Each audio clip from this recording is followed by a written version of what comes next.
क्या रामायण सच में हुई थी या यह सब बस एक मनगढ़ंत कहानियां हैं? इसके ऊपर कई बार चर्चाएं हो चुकी हैं।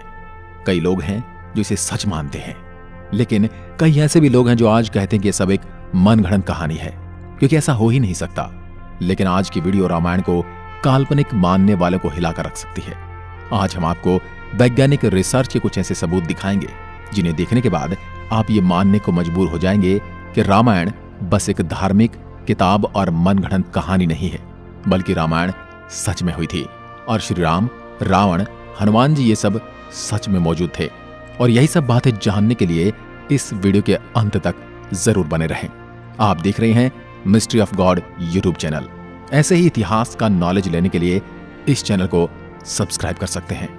रामायण भारत के सबसे प्रसिद्ध ग्रंथों में से एक है। भारत में रामचरितमानस का पाठ पूरी आस्था के साथ होता है। महर्षि वाल्मीकि द्वारा रामायण में भगवान राम की संपूर्ण जानकारी लिखी गई है। और लेकिन कुछ लोग भगवान के होने पर ही सवाल उठाते हैं और रामायण को केवल कहानियों से भरी किताब मानते हैं। रामायण के अनुसार भगवान राम ने अधर्मी रावण को मारकर धर्म की स्थापना की थी। ज्यादातर लोगों का सवाल होता कि क्या भगवान राम वाकई धरती पर पैदा हुए थे? क्या वास्तव में रावण के 10 सिर और 20 भुजाएं थी? क्या हनुमान जी अपनी इच्छा से अपना रूप बदल सकते थे? और इन सब बातों की वजह से ही कई लोग रामायण को झूठ समझते हैं। मगर आज हम वैज्ञानिक अध्ययनों के आधार पर सिद्ध कर देंगे कि रामायण में वर्णित घटनाएं पूर्णतया सत्य हैं। नंबर 1, रामायण कालीन हवाई अड्डे। जितना हम रामायण को भारत में मानते हैं, उतना या फिर कहूं कि उससे भी ज्यादा श्रीलंका में माना जाता है। और इसीलिए श्रीलंका में रामायण अनुसंधान टीम ने रावण के रामायण काल के 4 हवाई अड्डे खोजने का दावा किया है। पिछले 9 वर्षों से यह ऑर्गेनाइजेशन श्रीलंका के कोने कोने की छानबीन कर रही थी। यहां उन्हें कई जानकारी और अवशेष मिले, परंतु 4 सालों में लंका के दुर्गम स्थानों की खोज के कारण रावण के 4 हवाई अड्डे हाथ लगे। रामायण अनुसंधान टीम के अध्यक्ष अशोक कैंट का कहना है कि रामायण की लंका वास्तव में श्रीलंका की है। यहाँ उसानगोड़ा, गुरुलोपोथा, तोतुपोलाकंदा और बरियापोला नामक 4 हवाई अड्डे मिले हैं और इन्हें हवाई अड्डों से रावण पुष्पक विमान को आसमान में उड़ाता होगा। और यह हवाई अड्डे न सिर्फ ये बताते हैं कि रामायण सच में हुई थी, पर यह भी बताते हैं कि उसमें लिखी गई सारी बातें जिन पर हमें यकीन नहीं होता, वो भी सच हैं। नंबर 2, रावण का महल।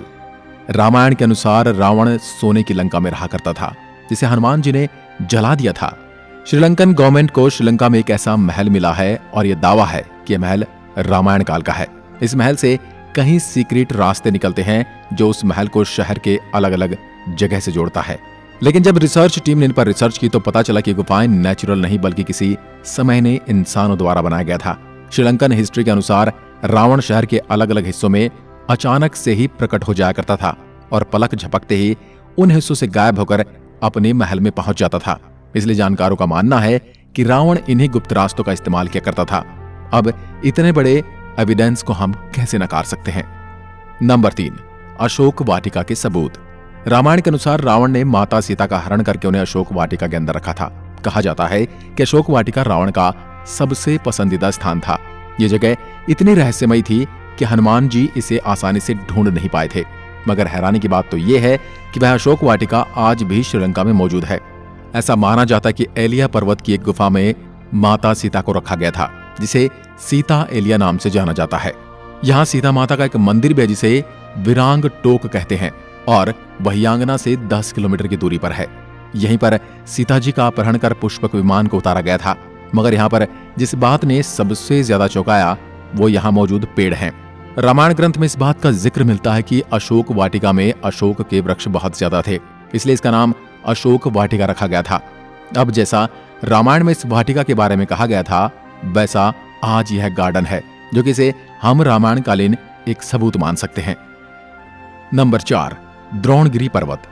दोस्तों, रामायण में लिखा हुआ है कि युद्ध में जब मेघनाद द्वारा लक्ष्मण जी मूर्छित हो गए थे, उनकी जान बचाने के लिए संजीवनी बूटी की जरूरत पड़ी, जिसके लिए जड़ी बूटी लाने का यह जिम्मा हनुमान जी को दिया गया था।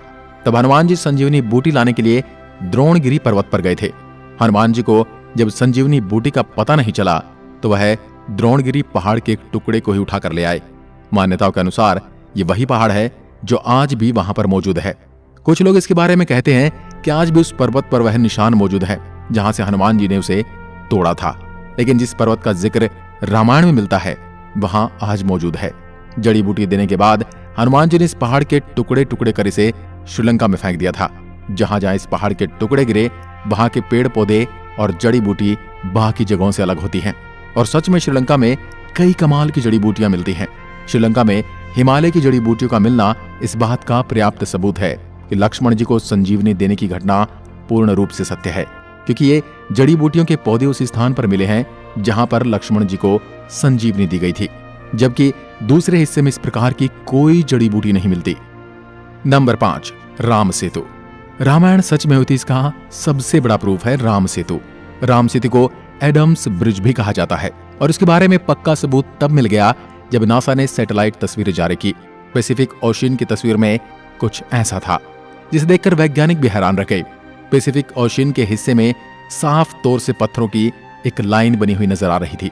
जब वैज्ञानिकों ने इसे तस्वीर पर ज्यादा स्टडी की तो पता चला कि ये पत्थरों से बनी लाइन है। भारत के धनुषकोडी से श्रीलंका के मन्नार द्वीप तक बनी हुई है, जो लंबाई में करीब 30 किलोमीटर तक हो सकती है। पैसिफिक ओशियन में जिस हिस्से में नासा के वैज्ञानिकों के पत्थर से बना पुल नजर आया था, ये वही जगह है जिसका जिक्र रामायण में मिलता है। और अमेरिका के एक आर्कियोलॉजिकल रिसर्च टीम ने भी अपने रिसर्च में इस बात का दावा किया था कि तमिलनाडु और श्रीलंका के बीच मौजूद राम सेतु वो असल में एक मैन मेड ब्रिज है जो कई हजार साल पहले इंसानों ने बनाया था। माना जाता है 15वीं शताब्दी तक यह पैदल पार करने लायक था, लेकिन इतना ज्यादा समय बीत जाने के कारण यह पुल अपने पूर्ण स्वरूप में नहीं रहा। वैज्ञानिक दृष्टिकोण से इस फैक्ट को हम रामायण के एविडेंस के रूप में देख सकते हैं। नंबर 6, सुग्रीव की गुफा। बाली के डर से सुग्रीव जिस गुफा में रुके थे वह गुफा आज भी मौजूद है। रामायण के अनुसार बाली ने दुंदुबी नामक राक्षस को मारकर उसका शरीर कुछ दूर फेंक दिया था। हवा में उड़ते हुए दुंदुबी के खून की कुछ बूंदें मातंग ऋषि के आश्रम के ऊपर गिर गई। ऋषि ने अपने तप के बल से जान लिया कि किसकी हरकत है। फिर क्रोधित ऋषि ने बाली को श्राप दिया था कि कभी भी ऋषि के पर्वत के क्षेत्र में आएगा तो उसकी मृत्यु हो जाएगी। सुग्रीव को राज्य से निकाले जाने पर वह इसी जगह पर आए थे, क्योंकि वह जानते थे कि बाली यहां नहीं आ सकता। यहीं पर उनकी मुलाकात राम जी से भी हुई थी और बाद में राम जी ने बाली का वध किया था और सुग्रीव को किष्किंधा का राज्य सौंप दिया था। और ये सारी गुफाएं आज भी मौजूद हैं। नंबर 7, राम सेतु के पत्थर। भगवान राम ने समुद्र को पार करने के लिए बंदरों की सहायता से लंका तक पुल बना दिया था। कहा जाता है कि इस पुल के माध्यम से श्री राम की पूरी वानर सेना रावण से लड़ने लंका गई थी। मगर हैरानी की बात तो यह है कि राम सेतु में इस्तेमाल किए जाने वाले पत्थर आज भी मौजूद हैं। राम सेतु पुल के पत्थर पानी पर तैरते थे। रामेश्वरम में सुनामी के दौरान कुछ पत्थर जमीन पर आ गए थे।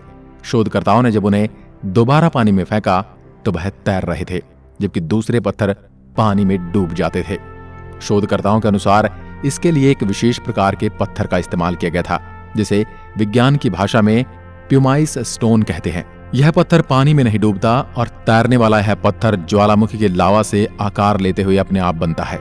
ज्वालामुखी से बाहर आता हुआ लावा जब वातावरण से मिलता है तो उसके साथ ठंडी या उससे कम तापमान की हवा मिल जाती है।